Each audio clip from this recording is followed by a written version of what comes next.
It was a night without a moon. Great gray cloudbanks swamped the sky, and there was a heavy mist that blurred the outline of tree and fence and made the broad, flat stretches of the marshes into one impenetrable blot of inky darkness. Two men, in ill-fitting corduroys and soiled blue jerseys, their swarthy necks girt about by vivid handkerchiefs, and their big peaked caps pulled well down over their eyes, made their way along the narrow lane that led from Meryton Towers to Saltfleet Bay. At the junction with Saltfleet Road, two other figures slipped by them in the half-mist, and after peering at them from under the screen of dark caps, sang out a husky "Good night, mates." They answered in unison, the bigger, broader one whistling as he swung along, his pace slackening a trifle so that the two newcomers might pass him and get on into the shadows ahead. Once they had done so, he ceased his endless, ear-piercing whistle and turned to his companion, his hand reaching out suddenly and catching the sleeve nearest him. "That was Borkins," he said in a muttered undertone, as the two figures in front swung away into the shadows. "Did you see his face, lad?" "I did," responded Dollops, with asperity. "And a fine specimen of a face it were, too. If I were born with that tacked onto me anatomy, I'd drown myself in the nearest pond afore I'd ave courage to survive it. Yes, it was Borkins all right, guv'nor, and the other chap with him, the one with the black whiskers and the lanting jor." "Hush, boy. Not so loud." Cleek's voice cut into the whispered undertone, a mere thread of sound, but a sound to be obeyed. "I recognized him, too," interrupted Cleek. "My friend of the midnight visit and the plugged pillow. I'm not likely to forget that face in a day's march, I can promise you. And with Borkins. Well, that was to be expected, of course. The next thing to consider is, what the devil has a common sailor or factory hand to do with a chap like Dacre Wynne? Or Meryton, for that matter. I never heard him say he'd any interest in factories of any kind, and I dare swear he hasn't. And yet, what's this dark stranger, as the fortune-tellers say, doing, poking his nose into the affair, and trying to murder me, just because I happen to be down here to investigate the question of the frozen flames? Bit of a problem, Dollops? Frozen flames, country squires, dark strangers who are sailormen, and a butler who has been years in the family service. There you have the ingredients for quite a nice little mix-up. Now, I wonder where those two are bound for." "Pig and whistle," conjectured Dollops. "Leastways, tha's where old Black Whiskers is a-makin' for. Got friend Borkins in tow as well ternight, so things ought ter be gettin' interestin'. God! Sir, if you don't look a fair cutthroat I ain't ever seen one. Makes me blood run cold just ter squint at yer, it does. That there mustache ud get yer a fortin on the stage, I swear. Mr. Narkom'd fade if he saw yer, and I'm not so certing I wouldn't do a bunk myself, if I met yer in a dark lane, so to speak. Ow yer does the expression fair beats me." Cleek laughed good-humoredly. The something theatrical in his makeup was gratified by the admiration of his audience. He linked his arm through the boy's. "Birthright, Dollops, birthright," he made answer, speaking in a leisurely tone. "Every man has one, you know. There is the birthright of princes," he sighed. "Your birthright is a willing soul and an unwavering loyalty. Mine? A mere play of feature that can transform me from one man into another. A poor thing at best, Dollops, but... Hello? Lights ahead. What is it, my pocket guidebook?" "Pig and whistle," grunted Dollops in a husky voice, glad of an excuse to hide his pleasure at Cleek's appreciation of his character. "Hum. That's good. The fun commences. Don't forget your part, boy.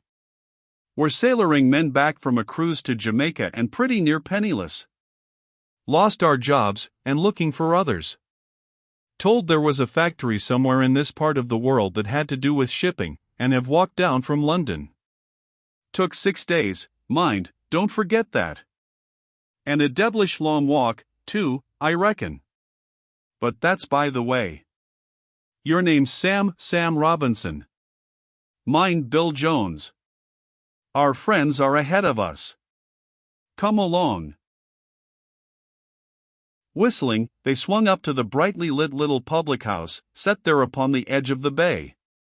Here and there over the unruffled surface of the waters to the left of them, a light pricked out, glowing against the gloom. Black against the mouth of the harbor, as though etched upon a smoky background, a steamer swayed uneasily with the swell of the water at her keel, her nose touching the pierhead, a chain of lights outlining her cumbersome hulk. Men's voices made the night noisy, and numerous feet scuttled to and fro over the cobbles of the dockyard to where a handful of fishing boats were drawn up, only their masts showing above the landing, with here and there a ghostly wraith of sail. Cleek paused a moment, drinking in the scene with his love of beauty, and then assumed his role of the evening. And how well he could play any role he chose. He cleared his throat, and addressed his companion in broad Cockney. "God's truff, Sammy," he said. "If this fare don't look like a bit of 'ome. Ain't spotted the briny for a dog's age. Let's have a drink." Someone turned at his raucous voice and looked back over the curve of a huge shoulder. Then he went to the doorway of the little pub, and raised a hand, with 2 fingers extended.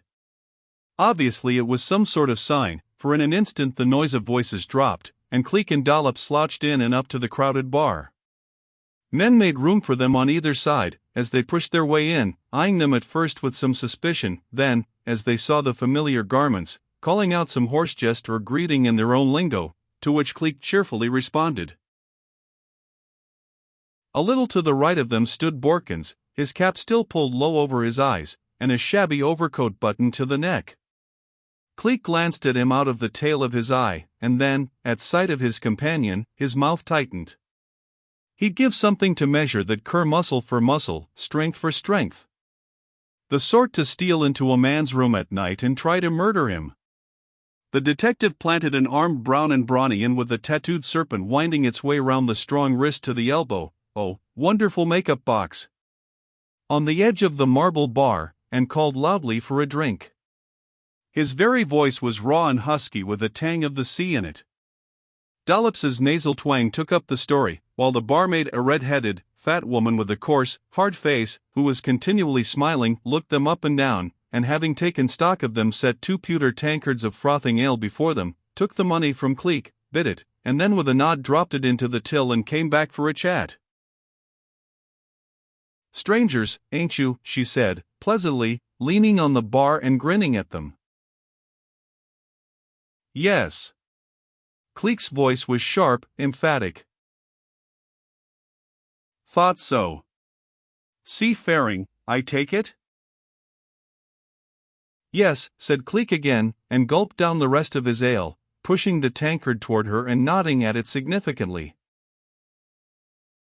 She sniffed, and then laughed. "Want another, eh? Ain't wastin' many words, are yer, matey? Who's the little un?" "Meaning me," said Dollops, bridling. "None of your blarney air, miss. Me and my mate's been on a walkin' tour, come up from Lunnon, we have a." "You never did." Admiration mingled with disbelief in the barmaid's voice. A little stir of interest went round the crowded, smoky room and someone called out. "Lunnon, have yer? Been walkin' a bit, matey. What brought yer down air? And what are sailor men doin' in Lunnon, anyhow?" "What most folks is doin' nowadays, lookin' for a job," replied Cleek, as he gulped down the second tankard and pushed it forward again to be replenished. "Come from Southampton, we ain't got a parse up to Lunnon, 'cause a pal told us there'd be work at the factories. But there weren't no work. God's truff. Water sailormen wantin' why cloth makin' and 'ammering tin pots? Them's the only jobs we was offered in Lunnon. I don't give a curse for the plice. No, Sammy and me, we says to each other. He took another drink and wiped his mouth with the back of his hand. We says this ain't no place for us. We'd just come over from Jamaica. Go on. Travelin' in furrin parts was you, this in admiration from the barmaid. And we ain't seein' ourselves turning inter landlubbers in no sich spot as that. Pal told us there was a arbor down Arabots, with a factory what a sailorman might get work at and still old is self-respect. So we walked there. What energy! Black Whiskers, as Dollops had called him, broke in at this juncture, his thin mouth opening in a grin that showed 2 rows of blackened teeth. Cleek twitched round sharply in his direction. Yes, wasn't it? And, funny enough, we've plenty more energy ter come. But what the 'ell is this factory work air, anyhow? And any chance of a couple of men gettin' a bitter work to keep the blinkin' wolf from the door? Who'll tell us? A slight silence followed this, a silence in which man looked at man, and then back again at the ginger-headed lady behind the bar. She raised her eyebrows and nodded, and then went off into little giggles that shook her plump figure. A big man at Cleek's left gave him the answer. Factory makes electric fittin's and such like, and ships 'em abroad, he said, tersely. Happen you don't understand the business? Happen the Marster won't want you. Happen you'll ave ter move on, I may thinkin', but. Happen I won't, retorted Cleek, with a loud guffaw. Swelp me, you chaps, ain't none you a goin' ter lend it and to a mate what's out a job. What's the blooming mystery? And where's the bloomin' boss? Better see him in the morning, supplemented Black Whiskers, truculently. He's busy now. Works all night sometimes, he does. But there's a vacancy or two, I know, for factory ends. Been a bit of Rio Tin and Split Tin state secrets. But the fellers what did it are gorn now, he laughed a trifle grimly, won't never come trouble in air again. Pretty strict, Marster is. But good work and good pay. And your can't arsk fare more, that's what I ses, threw in Dollops in his shrill voice. Now Cleek, all this time, had been edging more and more in the direction of Borkins and his sinister companion, who were standing a little apart, but nevertheless were interested spectators of all that went on. Having at last obtained his object, he cast about for a subject of conversation and picked the barmaid whose rallies met with the approval of the entire company, and who was at that moment carrying on a spirited give-and-take conversation with the redoubtable Dollops. Bit of a sport, ain't she, governor? Cleek remarked to Borkins, with a jerk of his head in the woman's direction. The butler whirled round and fixed him with a stare of haughty indignation. Here, you keep your fingers off your betters, he retorted angrily, for Cleek had dug a friendly elbow into his ribs. Oh, ORL right. No offense meant. Thought perhaps you was the boss, by the look of yer. But doubtless you ain't nothing ter do with the factory at all. Private gent, I take it. Then you take it wrong, retorted Borkins, sharply. And I have something ter do with the factory, if you wants ter know. Like ter show your good manners, I might be able to get you a job and one for the little un as well, though I don't care for Londoners as a rule. There's another of 'em up at the place where I lives. I'm E.A.D. butler to Sir Nigel Meryton of Meryton Towers, if you're anxious to know who I am. His chest swelled visibly. In private I dabbles a little in other things. And I've influence. You men can keep your mouths shut? Dumb as a blinkin' dorg, threw in Dollops, who was close by Cleek's side, and both men nodded vigorously. Well, then, I'll see what I can do. Mind you, I don't promise nothink. I'll think it hover. Better come to me tomorrow. Make it in the evening, for there's a inquest up at the towers. My master's been copped for murdering his friend, and I'll ave to be about, then. I'll tomorrow evening suit? Cleek drew a long breath and put out his hand. Then, as if recalling the superior station of the man he addressed, withdrew it again and remarked, "You're a real gent, you are. Anyone know you was what they calls well-connected? Tomorrow it is, then. We'll be air and grateful for your help. What's this about a murder? Fight, was it? I'm happy at that sort of thing myself." He squared up a moment and made a mock of boxing dollops which seemed to please the audience. That's the stuff, matey," called out a raw-boned man who up to the present had remained silent. "You're the man for us, yes. And the little un, too. Reckon I can give you a taste of fightin' that'll please you," remarked Borkins in a low voice. "Yes, Maynard's right. You're the man for us. Good night, all. Time's up. I'm off." "Good night," chorused a score of voices, while the fat barmaid blew a kiss off the tips of her stubby fingers, and called out after him, "Come again soon, dearie."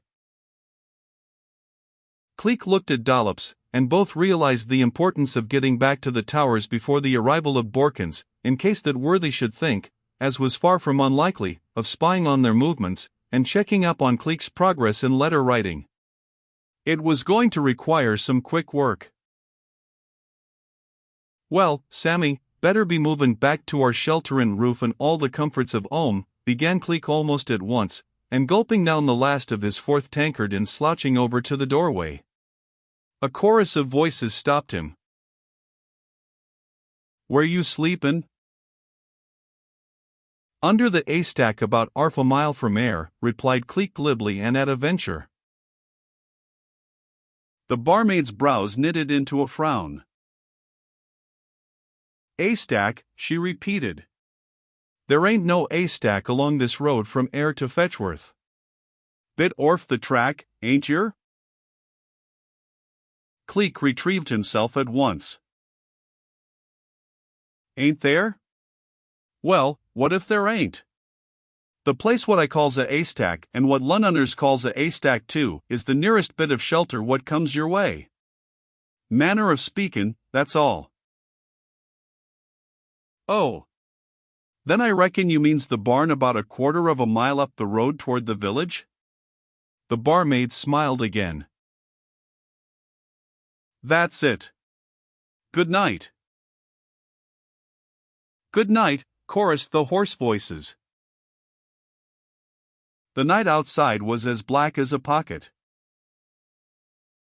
"Better cut along by the fields, Dollops," whispered Cleek as they took to their heels up the rough road. "Got to pass him. This mist will help us. That was a near shave about the haystack. I nearly tripped us up there. Awful creature, that woman.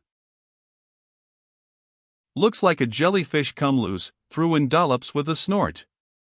"There's old Borkins, sir, straight ahead. In through this gap in this edge and then across the field by the side of him. Weren't such a rough night after all, was it, sir?" Cleek sighed.